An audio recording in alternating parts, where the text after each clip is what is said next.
একটা পাখির পরিবার খুব খুশি জীবনযাপন করছিল। ওদের পরিবারের মধ্যে মা পাখি, বাবা পাখি ও তাদের ছোট্ট দুটো বাচ্চা ছিল। বাবা পাখিটা তাদের বাচ্চাদের জন্য সারাদিন খাবারের সন্ধানে বেরিয়ে পড়তো, আর মা পাখিটা তার বাচ্চাদের খেয়াল রাখতো। তারা দুই স্বামী স্ত্রী তাদের বাচ্চাদের খুব ভালো করে লালন পালন করছিল, সুস্থ জীবনযাপন করার সব গুণ শেখাচ্ছিল। আজ রাত্রে বাবা পাখিটা তাদের বাচ্চাদের গল্প শুনিয়ে ঘুম পাড়িয়ে দেয়। তুমি সারাদিন এত ক্লান্ত হয়ে যাওয়ার পরও বাচ্চাদের গল্প না শুনিয়ে ঘুমাবে না?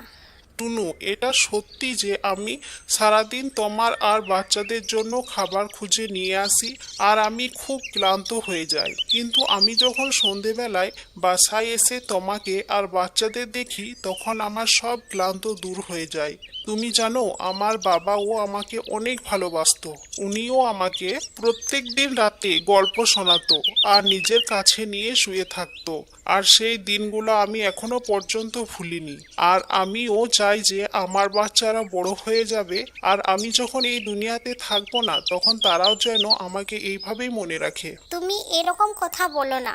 ভগবান যেন আমাদের পরিবারকে চিরকাল এরকম একসাথেই রাখে। টুনু, এটাই প্রকৃতির নিয়ম, যে দুনিয়াতে আসে তাকে একদিন না একদিন ফিরে যেতে হয়। বাস আমরা আমাদের বাচ্চাদের এমনই শিক্ষা দিব যে তারা তাদের পরিবারকে খুশি রাখতে পারে। দুই স্বামী স্ত্রীতে কথা বলতে বলতে ঘুমিয়ে পড়ে। পরের দিন সকালে যখন ওদের ঘুম ভাঙে, তারা দেখে আকাশে অনেক মেঘ ঘনিয়ে এসেছে আর প্রচুর পরিমাণে ঝড়ও হচ্ছিল। আকাশে মেঘ এতটাই ঘন ছিল যে দিনের বেলায় রাত মনে হচ্ছিল, আর এমন লাগছিল যে এই তেজ হাওয়া জঙ্গলের সমস্ত গাছপালাকে উপড়ে ফেলে দেবে। মা পাখিটা খুব সামলিয়ে বসে পড়ে। এই রকম ঝড়কে আমার খুব ভয় লাগে, যাতে আমাদের বাসা এই ঝড়ে পড়ে না যায়। তুমি আগে কখনো এরকম ঝড় দেখেছো? টুনু, তুমি ভয় পেও না, আমাদের পূর্বজরাও এইরকম বাসাতেই থাকতো। তুমি দেখবে কিছুক্ষণের মধ্যে এই ঝড় থেমে যাবে আর সব আগের মতো হয়ে যাবে। ভগবান করে যেন এরকম তাড়াতাড়ি হয়ে যায়। আবার সন্ধে হয়ে যায়, আর ঝড় তো থামার কোনো নামই নিচ্ছে না। এখন তো আবার ঝড়ের সাথে ভারী বৃষ্টিও শুরু হয়ে গিয়েছে। আমার সোনা বাচ্চারা, আমার কাছে আসো, না হয় যেন তোমাদের ঠান্ডা লেগে যায়। জোজোর বাবা, এখন আমরা কি করব? এখন তো বৃষ্টির জল পাতার ফাঁকে ফাঁকে টুপটুপ করে আমাদের বাসার মধ্যে পড়ছে, কারণ আমাদের বাচ্চাদের ঠান্ডা না লেগে যায়। টুনু, বাচ্চাদের চিন্তা তো আমারও অনেক হচ্ছে, কিন্তু এত চিন্তা করেও কোনো লাভ নেই। লাগছে যে ঝড়ের কারণে এই গাছের পাতা অনেক ঝরে গেছে, সেই জন্য বৃষ্টির জল আমাদের বাসার মধ্যে পড়ছে। আমি একটা কাজ করি, বাসার ওপর আমার ডানা দুটো মেলে দিই, তাতে বৃষ্টির জল আমাদের বাসার মধ্যে পড়বে না।